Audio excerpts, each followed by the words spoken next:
Hey guys, welcome to another review. Today I'm going to be reviewing the newest episode of Fear the Walking Dead, Season 2, Episode 10, Do Not Disturb. Now guys, this episode was surprisingly good. I was not expecting it to be very good at all. It seemed to me like it was going to suck just because they would be disappointing from the episode before where they showed potential action-filled stuff happening, and then they bring it here. I figured they weren't going to pay off. But they kind of did pay off, even though some complaints about how they did it. Overall, I think this is the best episode of Fear the Walking Dead, and it's about on par with some episodes of the regular Walking Dead show, which is good because I don't really have any episodes of the regular Walking Dead show where I'm just like, terrible episode. They're all good in the other show, so Fear the Walking Dead may be improving, just kind of interesting there. Okay, so moving on, let's talk about the bad stuff, because usually we start out with the good stuff because there's such little things to say, but this episode had a lot of good stuff, so let's just talk about the few bad things I would say. First off is Travis. Travis is his usual annoying self, and I feel like he weighed down the episode just the tiniest bit by his annoying habits, but that being said, it's in his character to act like that, so the only other option would be that he not be in this episode, maybe he die off or something, which, you know, they're not willing to do, so since they had to keep him in this episode, I feel like they did a good job with him technically, but at the same time, he's his same old annoying self. He could have improved, maybe. Okay, and then biggest one here, I think, is that they glossed over Strand and Madison's escape, which seemed like it would be the most interesting part of this episode. They just sort of glossed over it. Maybe they'll show it in the next episode, but it really seemed like they should have shown it here, because this would be the best time to pay it off. In the previous episode, it seemed like it was something interesting. Like, oh my goodness, they're surrounded by walkers, they're wasted. How are they going to get out of this position? Well, the writers were just like, oh man, there is no way out of this position. They're wasted and there's walkers everywhere. There's nothing they can do. How about we just, not show anything of it? Perfect, you're a genius. Okay, thank you. Thank you. And then that's what they did. But, it wasn't too horrible to not see it because they did fill it in with a lot of interesting scenes and stuff, so not the worst, but at the same time I would have liked to see what happened there. And then my final complaint is just that Ophelia's not found, and that they're trying to do something where like they had Glenn missing for a little bit of time, and then they had Carol missing at one point. It's just, this character's not likable enough for people to actually care. I don't really think I've heard anyone complain about Ophelia not being found. I have no problem with her not being in the show, but if they want to give us some sort of angst about her, they should have made her a more likable character, because I really don't care if she's dead or alive at this point.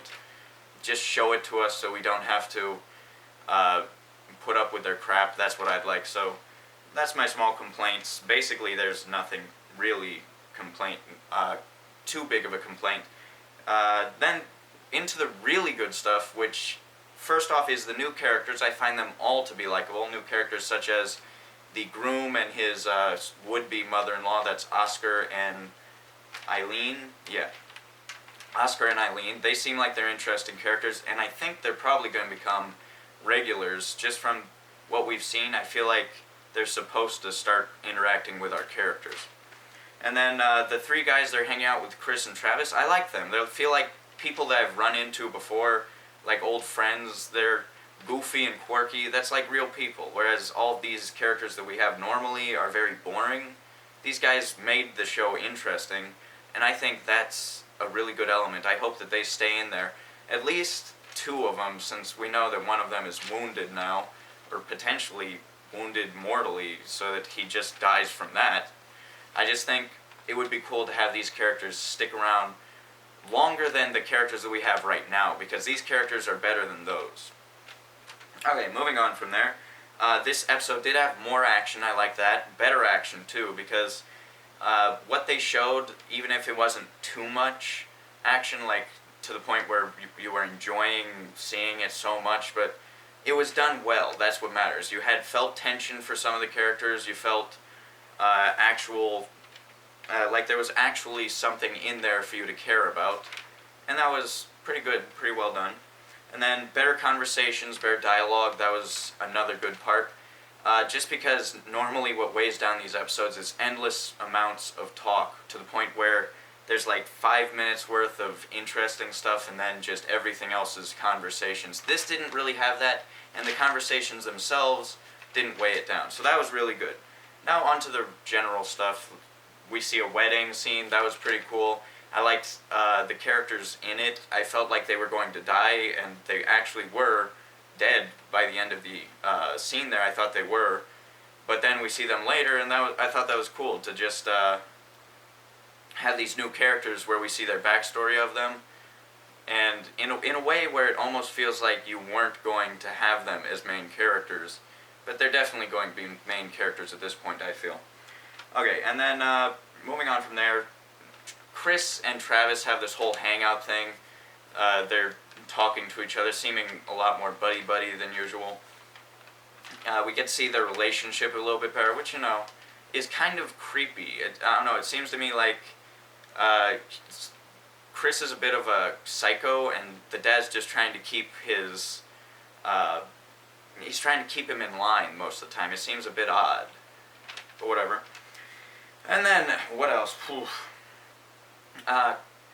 Then Chris steals from these people. They go off in this car. He learns how to drive. It's just basic stuff, to the point where it's not annoying, not boring, but at the same time, nothing all that worthy of talking about. Then they run into the people again, and it seems like they might be bad guys at first, but then the more they talk and the more they interact, you get the idea that these are just regular kids. They ended up in a bad position, and now they're just trying to live, trying to survive. And they're very nice, too. They allow them to hang with them. They call Chris Killer Chris because Chris killed a walker in front of them, and he seemed to do it very skillfully. So now he's Killer Chris. Very fitting, by the way, because he does seem like a bit of a psycho murderer guy, so that's interesting. And I do feel like Chris's character is getting a little bit more interesting. Like in this episode, I didn't hate him so much, so maybe he's going to become a likable character.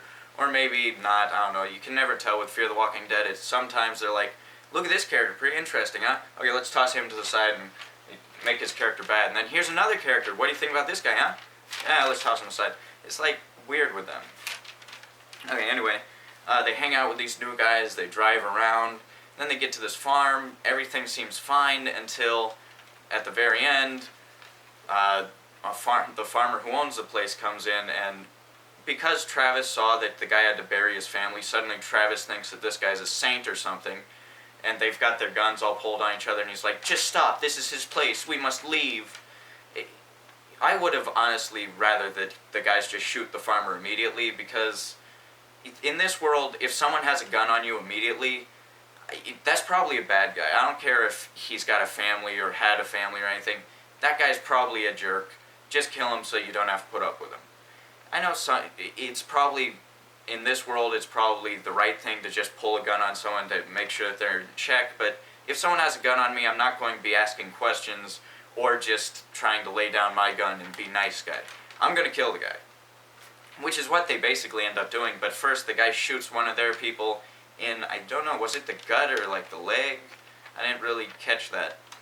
But then there's like a whole 30 seconds before they finally shoot the guy. You'd figure that the guy would either, after shooting him, open up fire on everyone else, or they would shoot him, but it just seemed a little odd to me the way that they dragged that out. But Chris is the one who killed him, and I think that's going to make Travis really pissed, because at the end here we see him like crying over the fat farmer's body. He's like, this poor fella, I didn't know him, but poor little dude.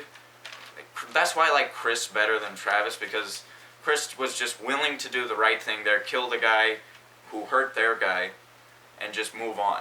He wasn't crying about it. He's not acting like he's so broken up about it, which is a good element, even though Chris's character is supposed to be becoming a psycho, so that's supposed to be something bad that he did there, I guess, but to me, that was a fine thing to do. Okay.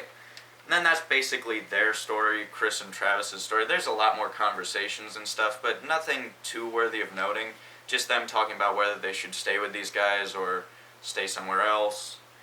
And then Alicia's story is kind of interesting. You start out with her in this room, and she's marking down how many zombies she sees.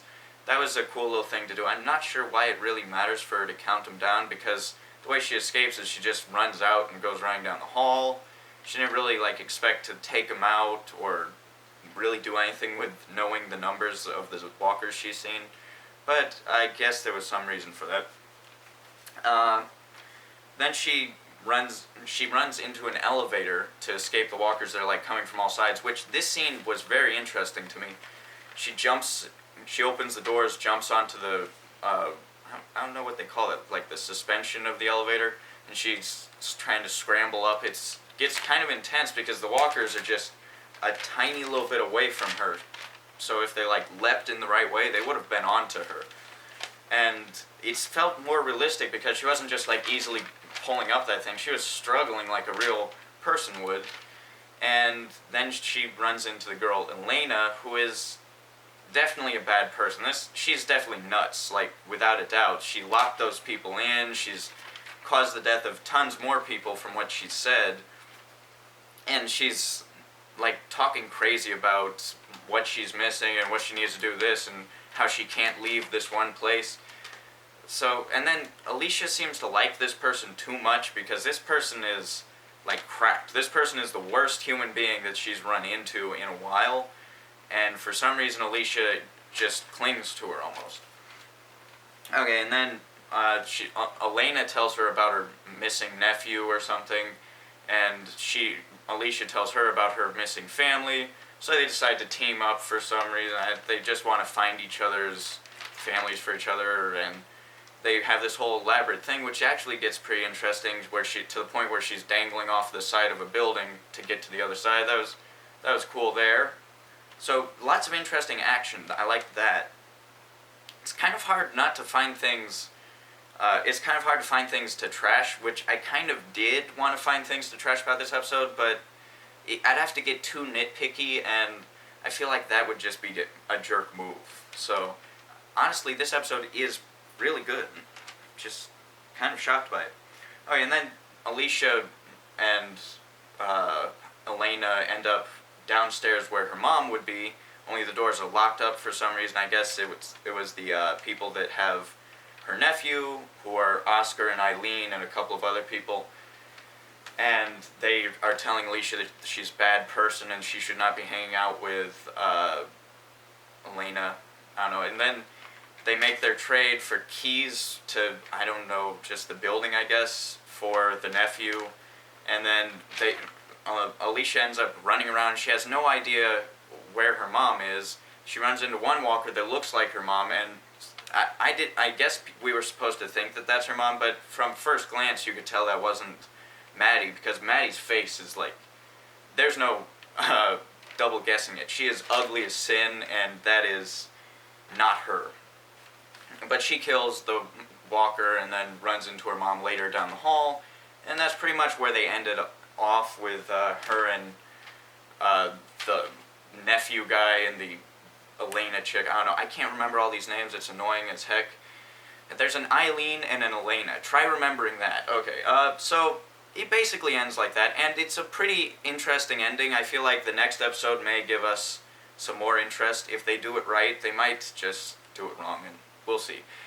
Make sure to like, comment, share, and subscribe. Make sure to check out my other reviews. And by the way, my ranking for this episode is a surprising 8 out of 10. I don't know, I just felt like it was pretty good. Anyway, see you guys in the next review. Peace.